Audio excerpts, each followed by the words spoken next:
Hello friends, welcome my channel বাংলার শিল্প। আজ একটি সম্পূর্ণ নতুন ভিডিও নিয়ে চলে এসেছি। তো চলো বেশি কথা না বলে ভিডিওটি শুরু করি। তো মনসা পুজো তো সামনেই চলে এসেছে, যার জন্য আজকে আমি মনসা তৈরির ভিডিও নিয়ে তোমাদের কাছে চলে এলাম। তো মায়ের বডি টেক্সচার দেখো তৈরি করে নিয়েছি, একটা পদ্ম তৈরি করেছি। পদ্মর পাপড়ি যা এখনও দেয়নি, কারণ মাটির কাপড় পরাবো, যার জন্য পরে পদ্মের পাপড়িটি দেবো, সেজন্য রেখে দিয়েছি। তো দেখো মায়ের বডি টেক্সচার করে পায়ের পাটা লাগিয়ে নিয়েছি। এবার বডির ওপর যে পার্সনটা, সেই পার্সনটা মাটিতে উঁচু করে নিচ্ছি।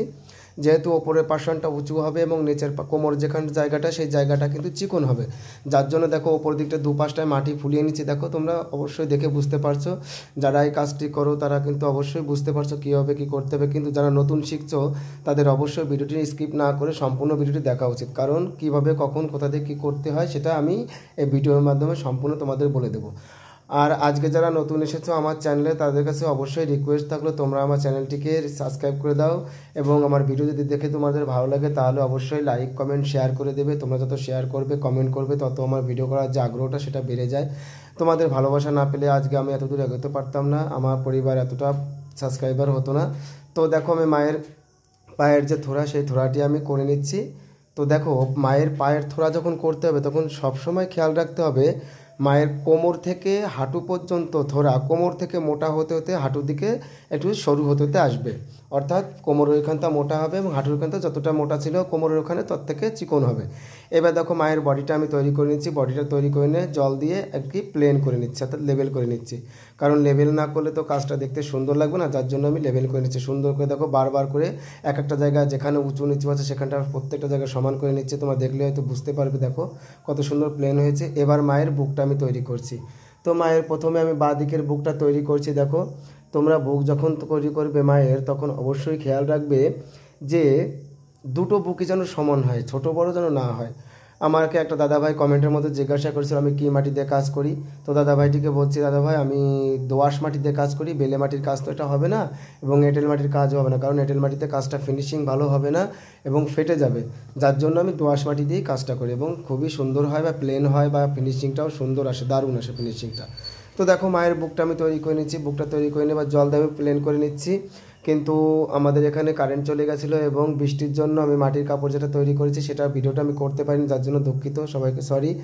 যদি কারোর মাটির কাপড় ভিডিও দেখার ইচ্ছা হয় তাহলে অবশ্যই কমেন্টের মাধ্যমে তোমরা জানাতে পারো, আমি সেটা আমি পুনরায় নতুন ভিডিও করে তোমাদের জানিয়ে দেবো। আর এখন যে মনসা পুজো চলছে তার অর্ডার নেওয়া চলছে, এবং দুর্গা পুজো, সেই দুর্গা পুজোরও অর্ডার নেওয়া হচ্ছে।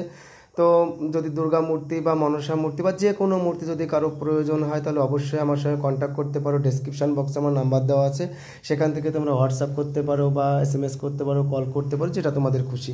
এবার দেখো মায়ের ডান হাতটা লাগিয়ে নিচ্ছি এবং বাঁ হাতটাও লাগিয়ে নিলাম। বাঁ হাতটা লাগিয়ে নিয়ে আমি জল ব্রাশ করে নিচ্ছি। তো মায়ের এই বাঁ হাতে পদ্ম ফুল ধরা থাকবে, যার জন্য একটু মানে স্টাইলিশ টাইপের, একটু সামান্য, পুরোটা পুরো না, সামান্য একটু স্টাইলিশ করে নিয়েছি, কারণ এই মূর্তিটি যে দাদাভাই নেবে তার যে ডিরেকশান, সেই ডিরেকশান অনুসারে আমি মূর্তিটি তৈরি করছি। তো দেখো মায়ের ওপরের যে বাঁ হাতটি, সেই বাঁ হাতটি আমি তৈরি করে নিয়েছি। তৈরি করে লাগিয়ে দিয়ে এবার আমি জল ব্রাশ করে নিচ্ছি। যেহেতু দেখো পাটকাঠিতে আমি ঠেকনা দিয়ে রেখেছি হাতটা, যার জন্য ওইখানটা চিকন, পাটকাঠি যেখানে ঠেকনা আছে সেখানটা চিকন মনে হচ্ছে, কিন্তু পরবর্তীতে হাতটা টেনে গেলে আমি ওখানে ঠিক করে দেবো। এবার দেখো মায়ের যে ডান হাতের ওপরের অংশ হাতটা, সেই হাতটাও আমি তৈরি করে নিচ্ছি। তৈরি করে নিয়ে লাগিয়ে নিলাম।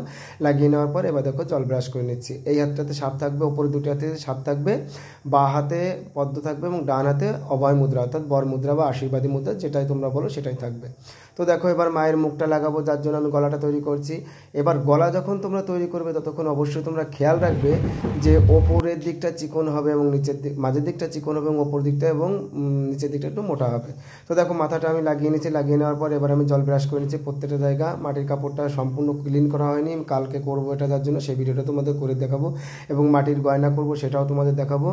তো দেখো মনসা মূর্তিটা কেমন হয়েছে তোমরা অবশ্যই কমেন্টের মাধ্যমে জানিও। আর এরকম মূর্তি যদি তোমাদের প্রয়োজন অবশ্যই কন্ট্যাক্ট করো আমার সঙ্গে, ডেসক্রিপশন বক্স থেকে নাম্বার নিয়ে।